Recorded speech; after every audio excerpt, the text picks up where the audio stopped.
কিন্তু মিচিঙে যদি নিজৰ ভাষা কৈ নিজৰ সংস্কৃতি ৰক্ষা কৰে কাপোৰ পিন্ধি যদি মিচিং হৈ থাকিব পাৰে, দেউৰীয়ে যদি নিজৰ ভাষা কৈ সংস্কৃতি ৰক্ষা কৰি পূজা কৰি যদি নিজে দেউৰী হৈ থাকিব পাৰে, অসমীয়া হৈ থাকিব পাৰে, আনকি ব্ৰাহ্মণ সম্প্ৰদায়ৰ মানুহেও গোসাঁয়েও যদি লগুণ লৈ অসমীয়া হৈ থাকিব পাৰে, সত্যনাৰায়ণ পূজা কৰি অসমীয়া হৈ থাকিব পাৰে, আপুনি তেতিয়াহ'লে ফুৰালুং পাতি, মেডাম মেফি পাতি, ৰিকখন পাতি আপুনি কিয় অসমীয়া হৈ থাকিব নোৱাৰে?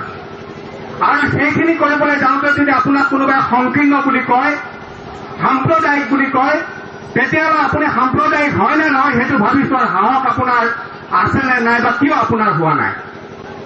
আমি অসমীয়া, আমাতকে কোনো বেছি অসমীয়া হ'ব নোৱাৰে। এইখন অসম আমি কৰিছো, এইটো অসমীয়া ভাষা আমি প্ৰক্ষেপ কৰিছো, ইয়াৰ অসমীয়া সংস্কৃতিত আমি ৰহণ চলাইছো, আমি ইয়াৰ সাৰ্বভৌমত্ব ৰাখিছো।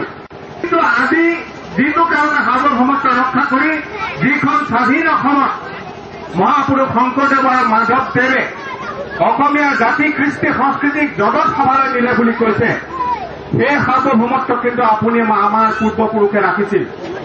এই কথাটো কিন্তু আমি যদি পাহৰি যাওঁ আৰু এই কথাটো ক'লে যদি আমাক কোনোবাই সাম্প্ৰদায়িক বুলি কয়, তেতিয়াহ'লে সেই সাম্প্ৰদায়িকতা আমি মূৰ পাতি ল'ব লাগে।